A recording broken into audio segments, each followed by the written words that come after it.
More and more people have been leaving Massachusetts, and they're really not going far. They're actually just going north and making the move up to New Hampshire. So in today's video, I'm going to be going over some of the big differences of Mass versus New Hampshire and why so many people are flocking up to New Hampshire to come buy houses and live up here instead of just a little bit further down south in Mass. Hi and welcome to my channel. My name is Shane Moynihan. I'm a local real estate agent and investor based out of Keene, New Hampshire.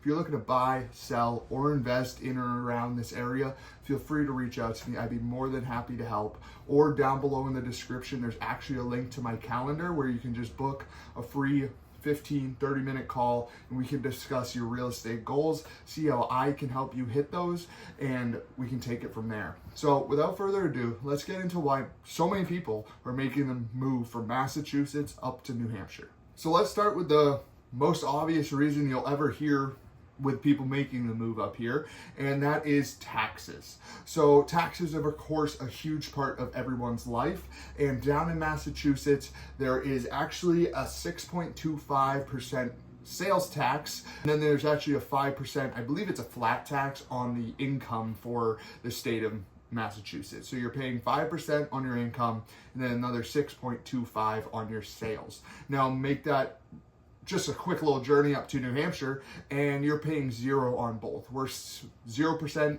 on the sales tax, 0% on the income tax. The one thing we do get hit hard with in New Hampshire, if you've watched the video, you've heard this, property taxes. New Hampshire does have high property taxes, but that's because they don't have state sales tax or state income tax. So we get hit a little bit harder on property taxes. Now, with that being said, it's not as big of a difference as you may think with property taxes, Mass versus New Hampshire, mainly because down in Mass, homes are actually more expensive, meaning the taxes are usually about the same, if not higher. So next is just the overall cost of living is actually cheaper up here in New Hampshire. As you can see here, it's actually 12.5% cheaper to live in New Hampshire versus Massachusetts. Now, some of the ones that stand out here are things like childcare and groceries.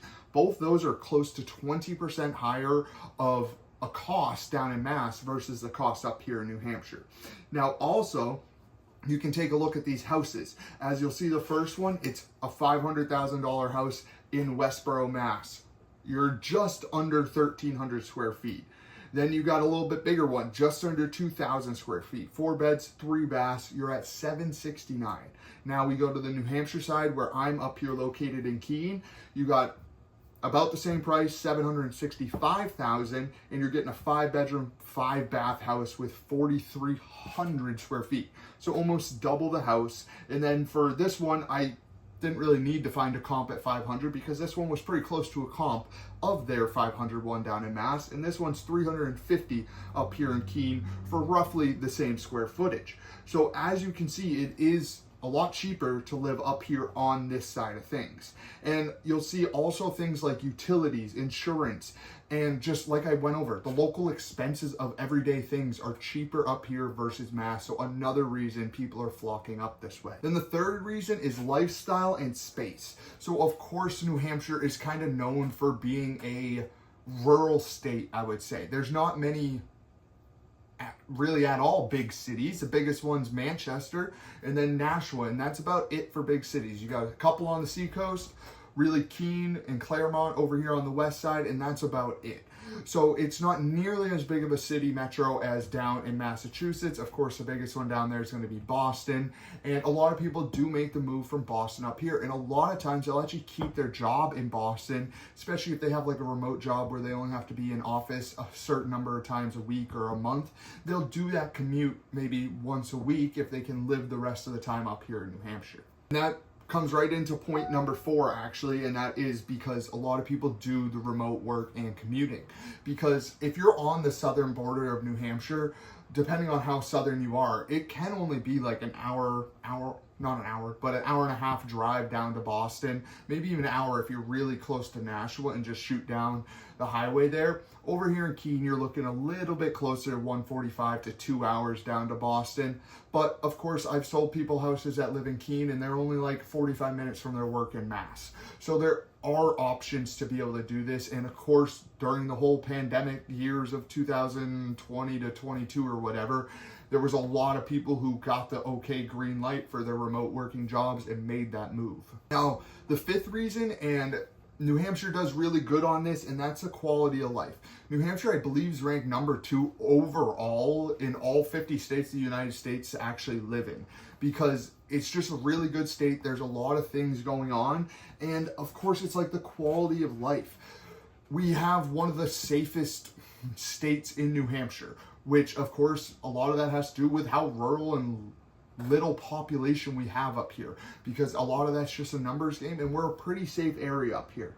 There's also a lot of outdoor things to do. Even people in Mass will come up to New Hampshire for outdoor things like certain lakes. A lot of it's hiking, camping, things like that.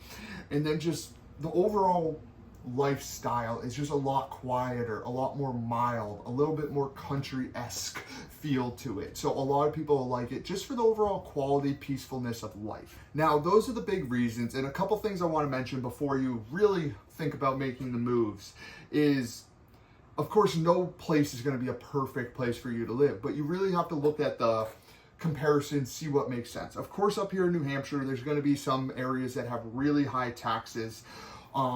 All these go to actually local things like schools, roads, services, all that stuff. But it will be a little bit higher depending on where you're coming from Mass. Another thing you do want to understand, make sure you really realize it, is New Hampshire doesn't really have public transportation like Mass does. We have a few bus routes that run in the bigger cities, but other than that, you're not seeing a lot of public transportation. Over here in Keene, you barely see any Ubers, Lyfts, anything like that. It's really not a thing. In New Hampshire, you're usually getting a car if you're living up in New Hampshire to go places. And of course, depending where you go in New Hampshire, depending what job you have, some of them could be a little scarce just because we don't have as big of things up here in New Hampshire versus a big city like Boston. So you still might have to look down there for work, even if you want to live up here. So of course, there's pros and cons to everything, and a lot of people have been making this move from Massachusetts up here to New Hampshire. A big reason I hear all the time is just the taxes. We're moving up here to save on taxes. Most people I help are kind of on the closer to retirement age, that they're thinking about the future. They're thinking, hey, I'm going to be retiring in 2 to 3 years. I want to get to be into a tax-free state where I don't really have to worry about that. Because of course, when you're retiring, it's a lot different and you want to look at things a little bit differently. Now, there's also a bunch of young professionals moving up, especially the people who work remotely. So that's kind of what I wanted to go over in this video. I'm not saying New Hampshire is better than Mass. I've only lived in New Hampshire, so my view is very skewed to New Hampshire. I love it here. It's a great little place. We get all 4 seasons. I truly do enjoy it. It's a nice, quieter way of life where you go to the big cities, and it's kind of a fun thing to go do because you're not there all the time. So it's like, oh, this is kind of nice, but I couldn't live here. I don't think I could ever live in a big city. That seems weird. So if you have any questions, feel free to drop them down below. And if you are someone that's looking to make that move, looking to explore it at least, feel free to reach out to me with any questions, because I help people buy, sell, and invest around the Keene area, all throughout Cheshire County and a little bit further. Or if you want to just book a free 15-30-minute call with me, go down below in the description to the link to my calendar, book that, and we can get on a call, speak about what your real estate goals are, and see how I can help you achieve those. So that's kind of what I wanted to go over in this video, and I hope it helped, added some value. If it did, hit that like and subscribe button, and I'll catch you guys next week with another video.